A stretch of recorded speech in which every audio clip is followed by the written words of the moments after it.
ಸಾಕು ಇನ್ನಾದ್ರೂ ಮಹಾಭಾರತದ ಬಗ್ಗೆ ನಿಜವಾದ ಅರ್ಥನ ತಿಳ್ಕೊಳ್ಳೋಣ. ಸಾಕಷ್ಟು ಜನ ಭೀಮಸೇನನ್ನ ಹೊಟ್ಟೆಬಾಕ, ಹುಂಬ, ಅಹಂಕಾರಿ ಅಂತ ಪೋರ್ಟ್ರೇಟ್ ಮಾಡಿದ್ದಾರೆ.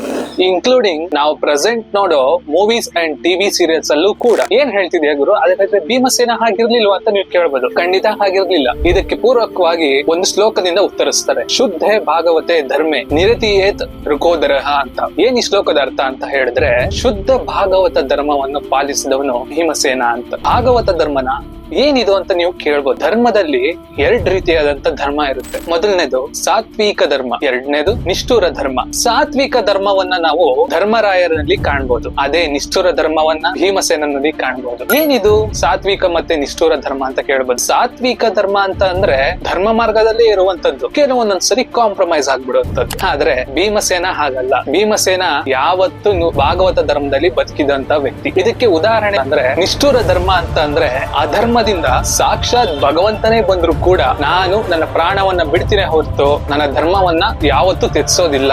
ಇದಕ್ಕೆ ಉದಾಹರಣೆಯಾಗಿ ಮಹಾಭಾರತ ಯುದ್ಧದಲ್ಲಿ ದ್ರೋಣಾಚಾರ್ಯರು ಸತ್ತಾಗ ಅಶ್ವತ್ಥಾಮ ಪಾಂಡವರ ಸೇನೆ ಮೇಲೆ ನಾರಾಯಣಾಸ್ತ್ರವನ್ನ ಪ್ರಯೋಗಿಸ್ತಾರೆ. ಇಲ್ಲಿ ಅಸ್ತ್ರಗಳ ಬಗ್ಗೆ ತಿಳ್ಕೊಳ್ಳೋಣ. ಮೊದಲನೇದಾಗಿ ಇಲ್ಲಿ ಅಸ್ತ್ರಗಳ ಮೂಲಕ ದೇವತೆಗಳನ್ನ ಅಭಿಮಂತ್ರಿಸ್ತಾರೆ. ಆಗ ಆ ದೇವತೆಗಳು ಆ ಅಸ್ತ್ರದಲ್ಲಿ ನಿಂತು ಶತ್ರುಗಳನ್ನ ಸಂಹಾರ ಮಾಡ್ತಾರೆ. ಇಲ್ಲಿ ನಾರಾಯಣನ ಅಭಿಮಂತ್ರಿಸಿ ಆ ಶಸ್ತ್ರದಲ್ಲಿ ಸಂಹಾರಕ್ಕಾಗಿ ಅಶ್ವತ್ಥಾಮ ಪಾಂಡವರ ಸೇನೆ ಮೇಲೆ ಬಿಟ್ಟಾಗ ಅಲ್ಲಿ ಸಾಕ್ಷಾತ್ ನಾರಾಯಣನೇ ಅಸ್ತ್ರ ರೂಪದಲ್ಲಿ ಬಂದಿರುವಂತ ಬ್ರಹ್ಮಾಸ್ತ್ರ ಎಲ್ಲದಕ್ಕಿಂತ ದೊಡ್ಡ ಅಸ್ತ್ರ. ಬ್ರಹ್ಮಾಸ್ತ್ರವನ್ನು ಮೀರಿ ನಿಲ್ಲುವಂತ ಅಸ್ತ್ರ ಯಾವ್ದಾದ್ರು ಇತ್ತು ಅಂತ ಅಂದ್ರೆ ಅದು ನಾರಾಯಣಾಸ್ತ್ರ ಆಗಿರುತ್ತೆ. ನಾರಾಯಣಾಸ್ತ್ರಕ್ಕೆ ಆಪೋಸಿಟ್ ಬ್ರಹ್ಮಾಸ್ತ್ರ ಏನಾದ್ರು ಬಿಡ್ತು ಅಂತ ಅಂದ್ರೆ ಆ ಬ್ರಹ್ಮಾಸ್ತ್ರವನ್ನೇ ನುಂಗ್ಕೊಂಡು ನಾರಾಯಣಾಸ್ತ್ರ ಇನ್ನೂ ಉಗ್ರವಾಗಿ ಬೆಳೆಯುತ್ತೆ. ಹೀಗೆ ನಾರಾಯಣಾಸ್ತ್ರ ಇಡೀ ಪಾಂಡವ ಸೇನೆಯನ್ನ ಧ್ವಂಸ ಮಾಡ್ತಾ ಬರ್ತಿರ್ಬೇಕಾದ್ರೆ ಶ್ರೀಕೃಷ್ಣ ಹೇಳ್ತಾರೆ, ಎಲ್ರು ತಮ್ಮ ತಮ್ಮ ಅಸ್ತ್ರಗಳನ್ನ ತ್ಯಾಗ ಮಾಡಿ ನಾರಾಯಣಾಸ್ತ್ರಕ್ಕೆ ಶರಣಾಗಿ, ಇದೊಂದೇ ಮಾರ್ಗ ಇರುವಂತದ್ದು ಅಂತ ಹೇಳ್ತಾರೆ. ಆಗ ಧರ್ಮರಾಯ, ಅರ್ಜುನ, ನಕುಲ, ಸಹದೇವ ಮತ್ತೆ ಇನ್ನಿತರ ಪಾಂಡವರ ವೀರರು ಯಾರ್ಯಾರು ಇರ್ತಾರೋ ಅವರೆಲ್ಲ ಶಸ್ತ್ರಗಳನ್ನ ಮಾಡ್ತಾರೆ. ಆದರೆ ಭೀಮಸೇನ ಮಾತ್ರ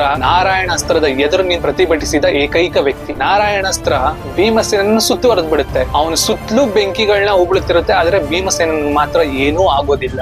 ಇದನ್ನ ನೋಡಿದ ಶ್ರೀಕೃಷ್ಣ ಮುಗುಳ್ನಕ್ಕು ತಾನೇ ಸ್ವತಃ ಬಂದು ಭೀಮನನ್ನ ಬಲವಂತವಾಗಿ ಕೆಳಗಿಳಿಸಿ, ಐ ರಿಪೀಟ್, ಬಲವಂತವಾಗಿ ಕೆಳಗಿಳಿಸಿ ತನ್ನ ಶಸ್ತ್ರವನ್ನ ಕಿತ್ಕೊಂಡು ನಾರಾಯಣಾಸ್ತ್ರಕ್ಕೆ ತಲೆ ಬಾಗಿಸ್ತಾನೆ. ಆದ್ರೆ ನಿಜವಾದ ಯುದ್ಧ ಧರ್ಮ ಏನು ಅಂತ ಅಂದ್ರೆ ಶತ್ರುವಿಗೆ ತಲೆ ಬಾಗಬಾರ್ದು, ಪಲಾಯನ ಮಾಡಬಾರ್ದು. ಕೃಷ್ಣನ್ ಮಾತೆ ಕೇಳಿಲ್ವಲ್ಲ ಭೀಮಸೇನ ಅಂತ ಡೌಟ್ ಬರ್ಬೋದು. ಆದ್ರೆ ಕೃಷ್ಣ ಯಾವತ್ತೂ ಆಕ್ಷೇಪ ಮಾಡಿಲ್ಲ. ಒಂದು ವೇಳೆ ಕೃಷ್ಣನ್ ಮಾತು ಕೇಳದೆ ಇದ್ದಿದ್ರೆ ಭೀಮಸೇನನ್ನ ನನ್ ಮಾತಿಗೆ ನೀನ್ ಕೇಳಲ್ವಲ್ಲ ಅಂತ ಅನ್ಬಿಟ್ಟು ರಥದಲ್ಲೇ ಸತ್ತು ಹೋಗು ಅಂತ ಬಿಟ್ಬಿಡ್ಬೋದಾಗಿತ್ತು. ಆದ್ರೆ ಕೃಷ್ಣ ಯಾವತ್ತೂ ಹಾಗೆ ಮಾಡಿಲ್ಲ. ಭೀಮಸೇನ ಯಾವತ್ತೂ ಅವನ ಧರ್ಮವನ್ನ ಬಿಟ್ಟಿಲ್ಲ. ಕೃಷ್ಣ ತನ್ನ ಭಕ್ತರನ್ನು ರಕ್ಷಿಸುವ ಧರ್ಮವನ್ನು ಯಾವತ್ತೂ ಬಿಟ್ಟಿಲ್ಲ. ಆದ್ರಿಂದ ಭೀಮಸೇನ ಶುದ್ಧ ಭಾಗವತ ಧರ್ಮ ಅಂದರೆ ಭಗವಂತನಿಗೆ ಪ್ರಿಯವಾದ ಧರ್ಮದಲ್ಲಿ ಬದುಕಿದ್ದವನು. ಇದು ನಿಜವಾದ ಭೀಮಸೇನ ವ್ಯಕ್ತಿತ್ವ. ನಿಷ್ಠುರ ಧರ್ಮದಲ್ಲಿ ಬದುಕಿರುವಂತ ಇನ್ನೊಬ್ಬ ವ್ಯಕ್ತಿ ಇದ್ದಾರೆ. ಅದು ಯಾರು ಅಂತ ಗೊತ್ತಿದ್ರೆ ಕಮೆಂಟ್ ಮಾಡಿ. ಮುಂದಿನ ವಿಡಿಯೋದಲ್ಲಿ ಆನ್ಸರ್ ಸಿಗುತ್ತೆ. ಜೈ ಶ್ರೀರಾಮ್.